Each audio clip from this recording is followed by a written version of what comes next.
Siapa yang tidak kenal Imam Ghazali yang terkenal dengan buku beliau Ihya Ulumuddin? Bagi kalangan pesantren, buku ini sangat terkenal. Bicara tentang berbagai macam aspek keilmuan, fikih, tasawuf, dan lainnya. Tapi bagi sebagian orang, buku ini, kitab ini dikritik habis-habis oleh sebagian orang, terutama kandungan hadis yang dianggapnya mengandung hadis palsu kah, hadis dhaif kah, dan macam-macam lah. Kita lihat saudara kita Al-Wahabi yang sangat getol mengkritik kitab ini. Pertanyaannya, untuk apa mereka mengkritiknya? Mereka juga tidak mengajarkannya. Apa tujuan mereka mengkritik buku itu? Apakah ada udang di balik batu atau lainnya? Yalah, biarkan mereka punya pikiran sendiri.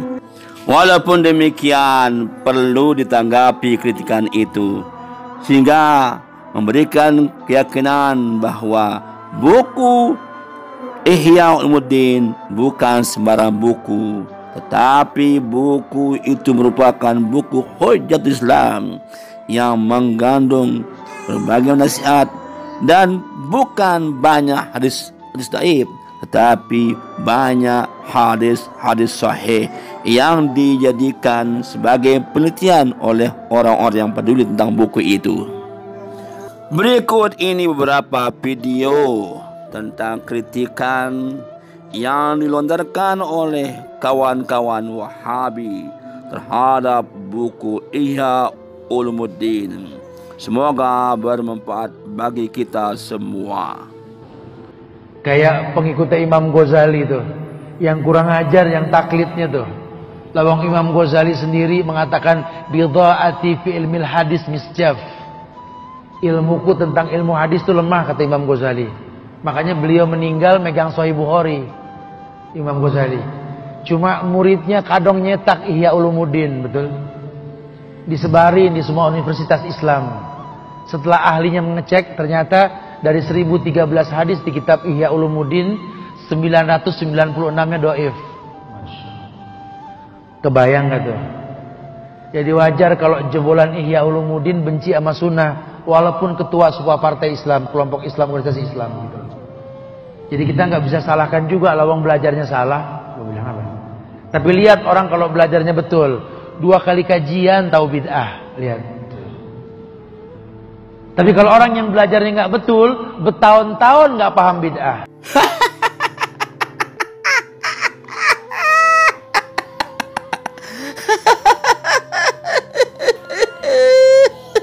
Al-Ghazali kesalahannya besar, banyak. Dalil nggak punya banyak dalil. Urusan sunnah, urusan hadis, dia itu fakir. Dia itu apa? Fakir. Buktinya apa? Kitab terbanyak mengandung hadis palsu, hadis dusta terhadap Nabi. Kitab apa? Ihya Ulumuddin. Benerin Ustaz, benerin Ustaz. Bentar, aku catat dulu ya. Contoh misalnya hadis kitab yang ditulis oleh Imam Ghazali yang berjudul Ihya Ulumuddin, di mana kitab Ihya Ulumuddin ini salah satu kitab rujukan di negeri kita ini, dan kitab ini sudah ditakhrij oleh para ulama, ya, seperti Al-Imam Al-Hafidh Zainuddin Al-Iraqi, di mana beliau mentakhrij kitab Ihya Ulumuddin dalam kitab beliau yang berjudul Hamlul Asfar. Dan beliau mengatakan di dalam kitab Ihya Ulumuddin ini ada lebih dari 1000 hadis yang tidak ada asalnya. Belum lagi 1000 hadis palsu dan yang lainnya. Al-Imam Al-Ghazali sendiri sebetulnya mengakui kalau pengetahuan beliau terhadap hadis itu lemah. Beliau berkata, bidhaati fil hadis muzjah. Pengetahuan saya tentang hadis, kata beliau, sangat sedikit sekali.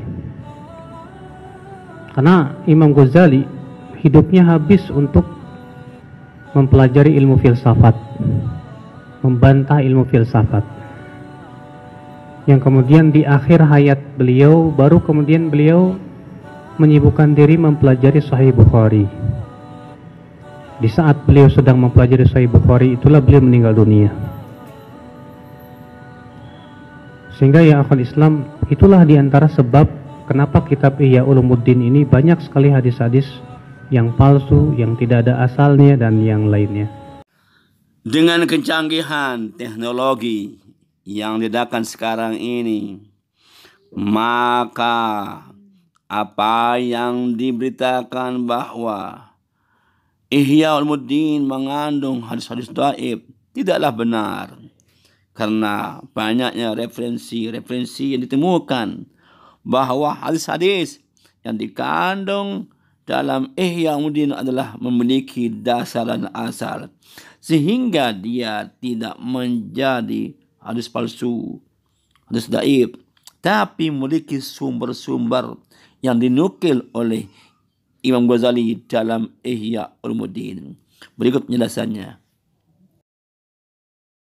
طيب في إحياء علوم الدين 5600 حديث، 5600 حديث مع المكررات، ومن غير مكررات عندنا تقريبا حوالي 3800 حديث من غير مكررات. قمت أنا بتقليد هذه الأحاديث كلها بفضل المولى سبحانه وتعالى من خلال عملي بإحياء علوم الدين. أكثر من 2000 حديث من هذه الأحاديث من الأحاديث الموجودة في الصحيحين. أكثر من 2000 حديث في الإحياء موجودة في الصحيحين، وجل الأحاديث الباقية متناثرة في كتب السنة، وأغلبها في السنن الأربعة، في السنن الأربعة.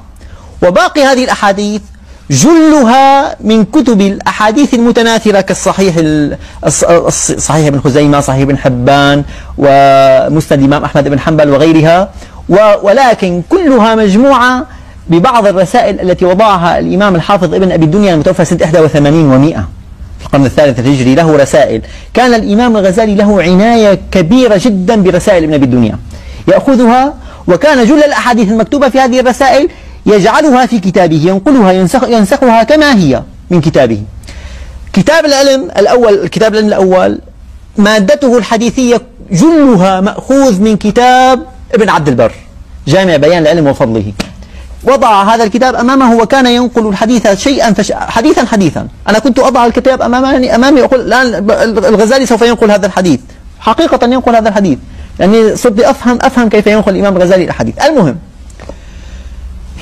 الإمام الحافظ العراقي بقيت عنده جملة من الأحاديث قال ما وجدت لها أصلا، ما قال موضوعة، قال لم أجد لها أصلا، لأن هذه فيها التماس عذر أن أنا ما وجدت لها أصلا. نعم.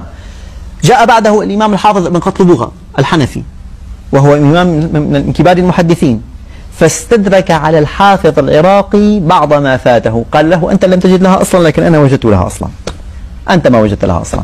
أولا عفوا، الذي أول من نظر في أحاديث الإحياء وحكم عليها هناك رجل قبل الحافظ العراقي في الحقيقة، هو تاج الدين السبكي. تاج الدين السبكي نظر فيها وكتب في ترجمة الإمام الغزالي في المجلد السادس من طبقات السادة الشافعية، أورد 928 حديث. هذه 928 حديث قال هذه الأحاديث ليس لها أصل في كتاب إحياء علوم الدين.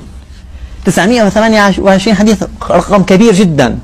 الحافظ العراقي هذه القالة كانت أحد الدوافع لكي حملته على البحث في هذه الأحاديث، فوجد أن جل ما قال عنه تاج الدين السبكي لم يجد له أصلا، له أصل. فالآن بقي من هذه من قرابة 1000 حديث بقي تقريبا حوالي 200 حديث. عبثة هذا الزمان قاموا بطبع بكلام تاج الدين السبكي في رسالة مستقلة ويوزعونها على الناس اليوم، ووضعوها في الشاملة، الأحاديث التي لم يجد لها السبكي أصلا. لك أي فائدة تقدمها أنت للمسلم بطباعتك لهذه الأحاديث وأنت تعلم أن الحافظ العراقي قد استدرك عليها؟ لكن هكذا من أجل أن نطعن في الإحياء وأن نشكك في شخصية هذه الحجة العظيمة التي من الله سبحانه وتعالى بها على الإسلام والمسلمين. ابن قطلبغة استدرك على الحافظ العراقي، مرت السنوات وجاء الإمام خاتمة المحققين والحفاظ الحافظ المرتضى الزبيدي، والمرتضى الزبيدي عقلية حديثية بحر. اقرأوا تخريجه لأحاديث الإحياء لتعرفوا عظمة هذا الرجل. جل الأحاديث التي لم يجد لها لا الحافظ العراقي ولا السبكي ولا ابن قطلبغة أصلا، قال أنا وجدت لها أصلا، أنا أعرف هي موجودة في كتاب كذا وفي كتاب كذا وفي كتاب كذا. نعم. بقيت عنده بعض الأحاديث التي لم يجد لها أصلا. الآن الموسوعات الحديثة، الموسوعات الإلكترونية الحديثة الآن جعلتنا نتعدى على أعمال هؤلاء. فبحثنا فوجدت أن كثير من الأحاديث التي لم يجد الحافظ المرتضى الزبيدي لها أصل، والله لها أصل، وقد دونتها وكتبت هذا أصله في كذا وكذا وكذا، ممكن، وخرجته وبينته. بقيت أحاديث قليلة لم أجد، لا تجد لها أصلا. أقول هذه الأحاديث نقلها الإمام الغزالي من كتب معينة. كتاب تهذيب الأسرار لعبد الملك الخرقوشي المتوفى سنة 406، وكتاب قوت القلوب لأبي طالب المكي الذي توفي سنة 373 أو 74 ما أذكر تماما، وبعض الرسائل المغمورة الضائعة لابن أبي الدنيا، وبعض الأحاديث التي نقلها الإمام الغزالي من كتب الحارث المحاسبي، والحارث المحاسبي أصلا أوردها بغير سند، وقد نص الإمام الغزالي كشيخه إمام الحرمين الجويني، شيخه إمام الحرمين في كتاب البرهان، إمام الحرمين الجويني قال: ويجوز عندنا التقليد في الحديث، يعني إذا وجدت حديث قال إمام من الأئمة أنه مخرج يجوز لك أن تقلده.